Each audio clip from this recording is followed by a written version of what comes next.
launch this. It's a phone-free zone, not even at the table turned over like that. We kick off the stage program at 9:50. We'll hear from Dr. Samir Hinduja. Okay. Hey guys, it's Janice with Successful Black Parenting Magazine. I'm here with Leesa from Leesa Unique. I want you to tell everybody about your Instagram. My Instagram right now focuses on motherhood, a little bit of comedy in there, also lifestyle, just me as a mother and like my self-care journey after having 3 babies, you know. I'm like so sad about that.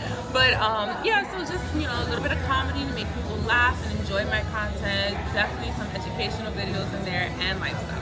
Well, comedy is really important when you're a parent. So yeah, I know Successful Black Parenting, we give information out to parents so that they can thrive and help their families thrive. And we tell you to take what you want from it because it's research-based and you can parent the way you want.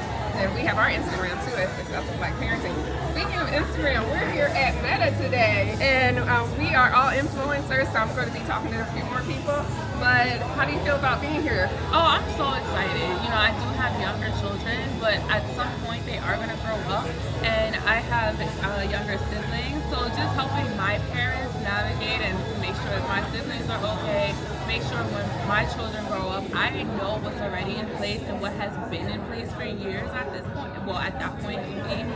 So I'm just really excited to be here, and then of course inform my community because we're so tight-knit, like my mom community and my following, like I love them, we hold each other down, so I got y'all girls, like we're gonna make sure the kids are safe. That is like ultimate goal right there. So I'm very, very excited and honored to be here. Right, their new safety procedures and teen talk and all that kind of stuff that they have for teenagers is like outstanding. I was just getting a demonstration, and the parental controls are just what's needed to keep your child safe out in the internet and the World Wide Web, especially on Instagram. So I really, really appreciate that they took the initiative to do this.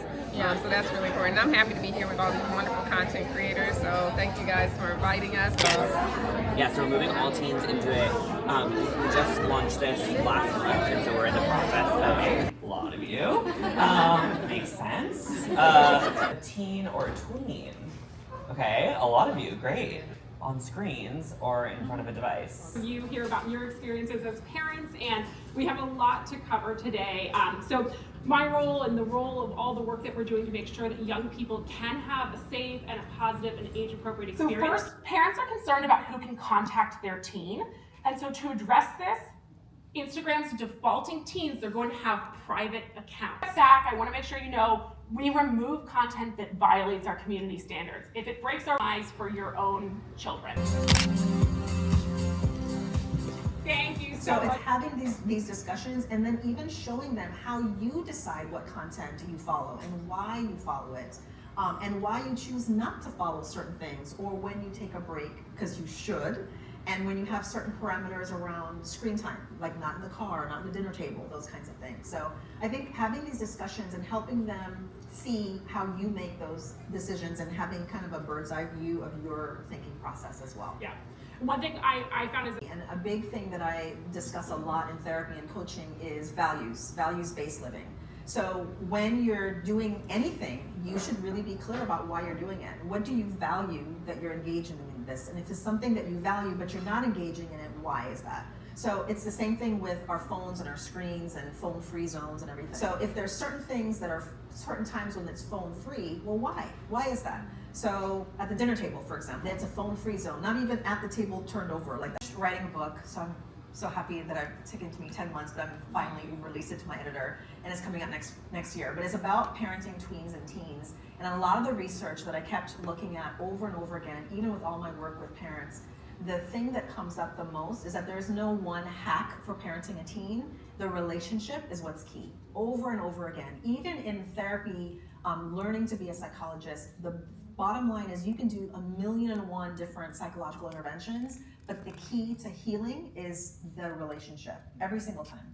And so I would say the one thing to take away is making sure that you have a real relationship with your kids, with your teen, because they will tell you all kind of stuff if they know you're not going to freak out and be judgy and go all like punishment-based spiral on them. So I think the relationship is the one I want you to take away from us.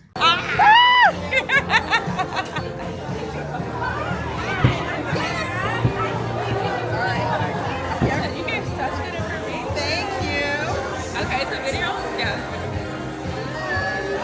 box, and I'm cutting up the chicken breasts into small little cubes, and my wife's over here with the bouillon thing. But it is so important for us to label our youth in positive ways, as a great helper, as a great encourager, as a great listener. Because since they care so much about their identity and they're looking for identities to adopt, which will bring them the most attention and validation and affirmation, well, if you label them as such, it's gonna become a self-fulfilling prophecy. It's just me again.